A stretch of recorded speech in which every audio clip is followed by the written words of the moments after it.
Magandang araw po, welcome po sa aking channel, Love9 TV. Patalasasan po, meron po ba kayong mga properties na napapabayaan or non-performing assets? Plan nyo ibenta, pero wala kayong oras sa pagbenta nito. Kung ito'y pagkakatiwala nyo po sa amin, tawag lang po kayo sa aking numero, usap po tayo, gawin ko po ng video for free. Yes, libre po, wala po kayong babayaran. Tutulungan pa namin kayong mabenta ang inyong property. Kami na po bala sa marketing, sa boosting or paid ads. Even sa tripping, hindi na po kayo mapapagod sa pag-entertain ng mga buyers. Kami na po bala sa lahat. Tawag lang po kayo. Nandito po tayo ngayon sa Los Baños, Laguna kung saan meron po tayong bagong video presentation. Isang income generating na property. Isang residential house at katabi lang po nito ang operational na school. Kumpleto po ang business permits ng school. May lot area po ito na 1,814 square meters. Opo, ganun po siya kalaki. Ito po yung titulado, buhay po ang may-ari, kaya wala po kayong maging problema sa documentation o sa transfer ng title. Dito po sa harapan ng bahay ay meron pong fish pond, mga ornamental plants, may grotto, at karugtong po yan ng fish pond dun sa kabilang side. Check na po natin itong bahay. Ito po yung entrada na kung saan ito po yung balkonahe. At dito naman po yung main door. Pagpasok po natin ay yung living area o salas. At matatanaw naman natin yung dining area at kitchen. Check po natin. Dito po muna tayo sa may dining area. At tungkol naman po sa mga kagamitan, wala pong nabanggit si owner kung kasama itong mga dining set. Siguro po kung maibigan nyo, pwede naman tayo makipag-negotiate sa kanila. Lipat na po tayo dito sa may formal kitchen. May kitchen countertop, then wall-mounted kitchen cabinet. Meron din pong storage ng kitchen utensils, then stainless sink with faucet. Ito naman po yung pantry na ginawang storage room sa ngayon. At dito naman po yung dirty kitchen. May kitchen countertop, then kitchen window, kitchen cabinet. Ito naman po yung maid's room. At ginawa nilang stock room. Dito po sa kabilang side naman ay yung access door papunta sa service area o laundry area. Malaki pa po ang espasyo niyan. At babalik po ulit tayo dito sa loob. Ito po ulit yung maid's room. Ito yung pantry. Then dito po yung dining area at yung formal kitchen. Na-present ko na yan sa inyo kanina. At dito naman po yung living area o salas. Sa dulo po yung main door. Ito pong hagdan ay may understair storage. Yan naman po yung access door papunta sa office, sa school. Ito po yung hagdan. At dito naman po yung mga kwarto. Check po natin itong first bedroom. Malaki naman po ang espasyo niya.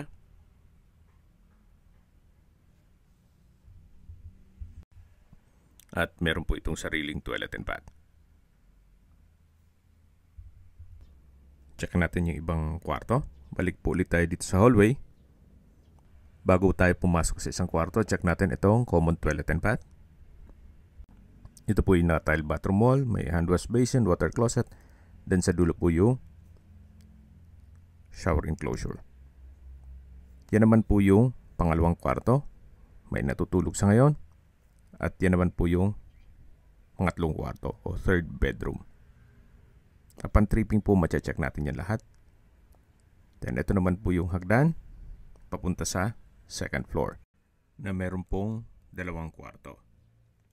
Dito naman po yung family area.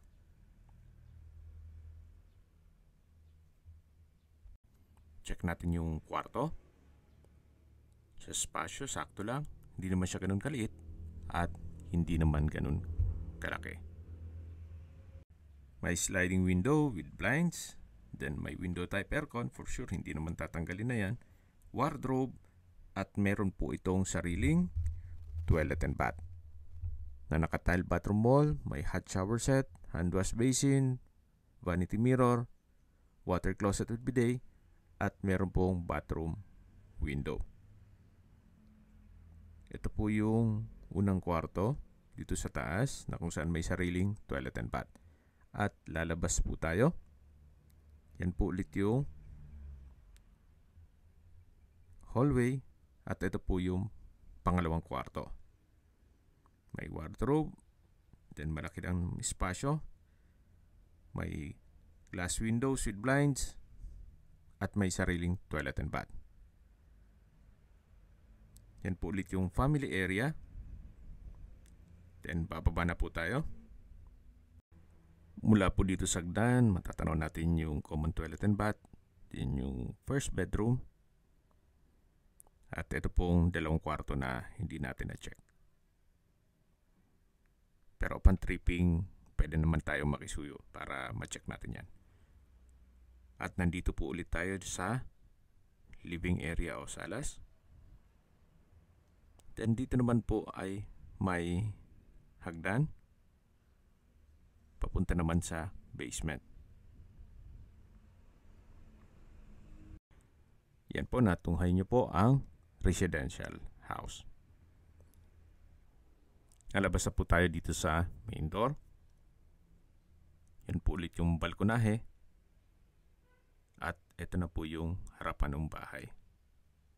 May building pa po sa harapan. Pati po dito sa kabilang side. Ito po yung covered car garage. Then dito naman po ay malaki pa ang spasyo. Siguro sa nursery na rooms. Ito po yun.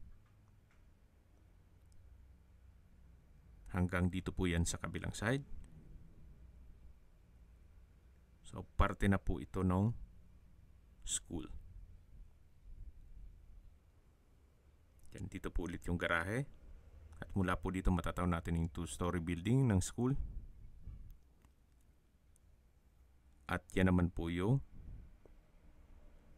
covered space na pwedeng waiting area ng mga magulang. At papasok na po tayo dito sa building. Ito po yung hallway. Then isa po ito sa mga rooms. Silipin po natin. High ceiling. Then hindi ko lang alam kung anong grade pong room ito. At dyan naman po yung hallway ulit.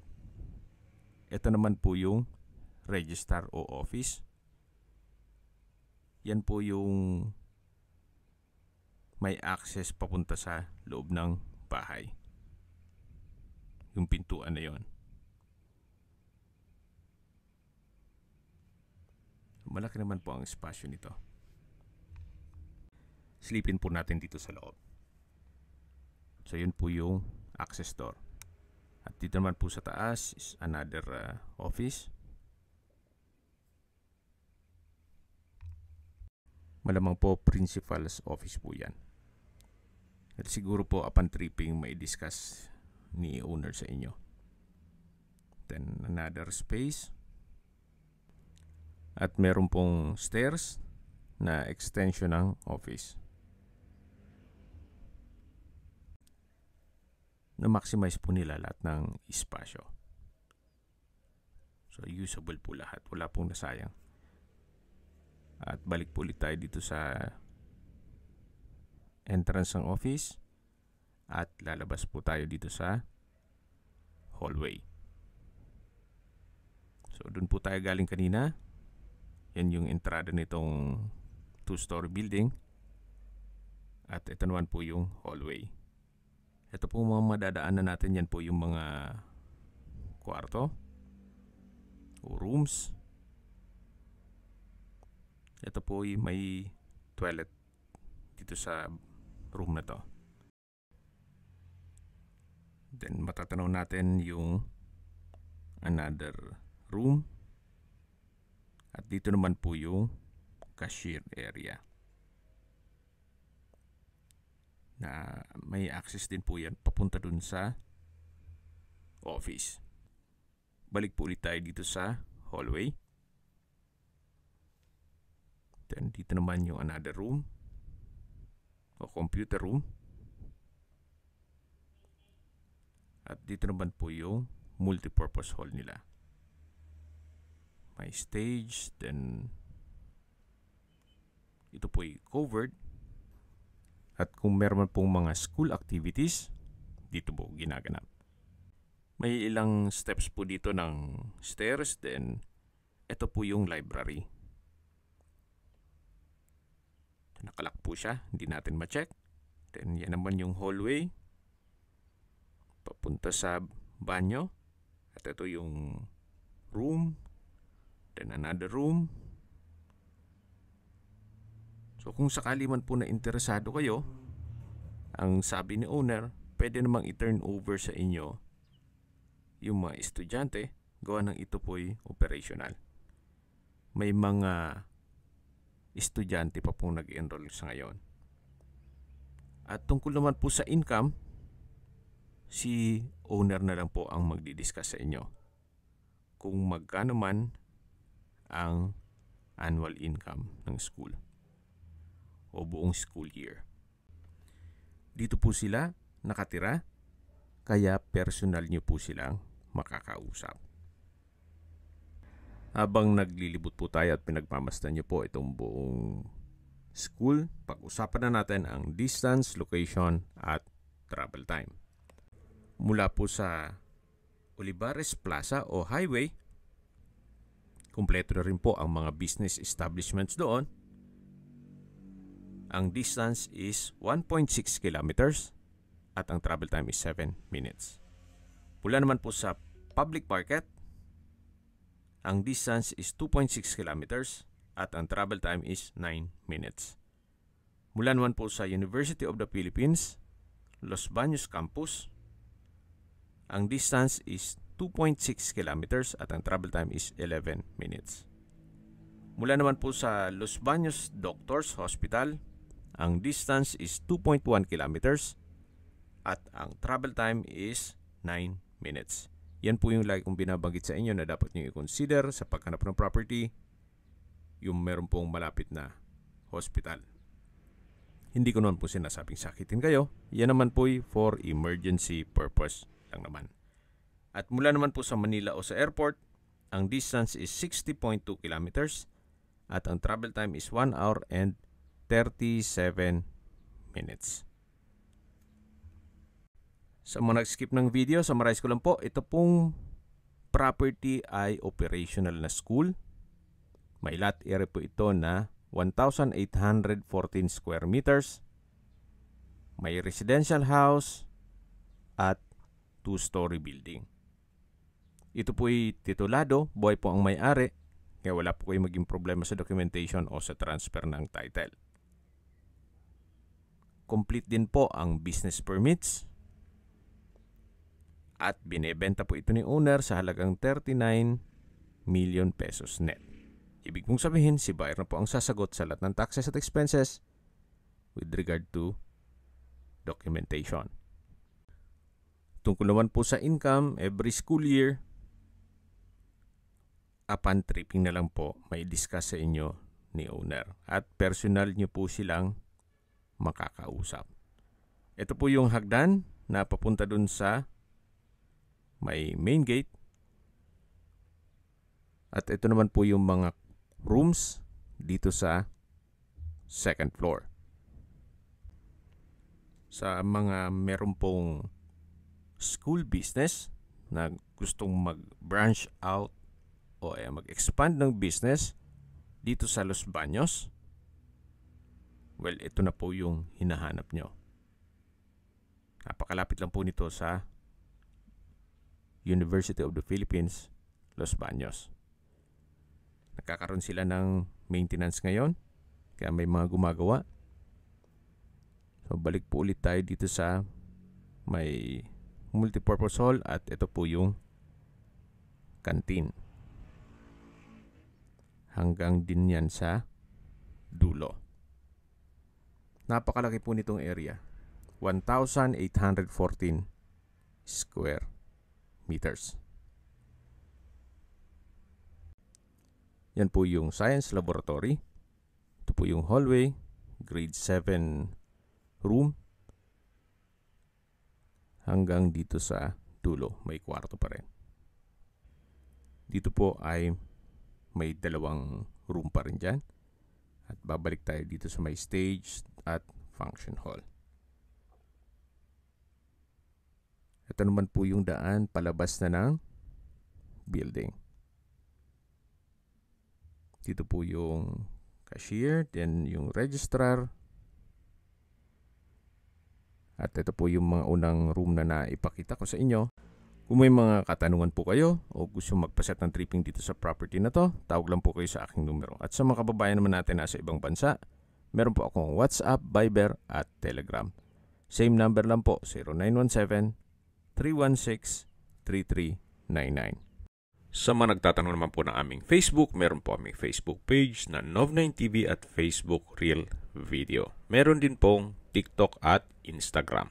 May ibang YouTube channel po kami, the Nov9TV channel, Nov9TV Listings, Nov9TV On The Spot, Nov9TV Updates, at Nov9TV House Rental. Sana po naibigyan nyo ang video presentation. Paki-like and subscribe na lang po sa aking channel para ma-update din po kayo sa aking future listings. Kung sakali po hanap nyo yung mas malaking sukat ng lupa, meron din po kami ibang listings na pwede nyong pagpilian. Huwag po kayong mag-atubiling tumawag sa amin.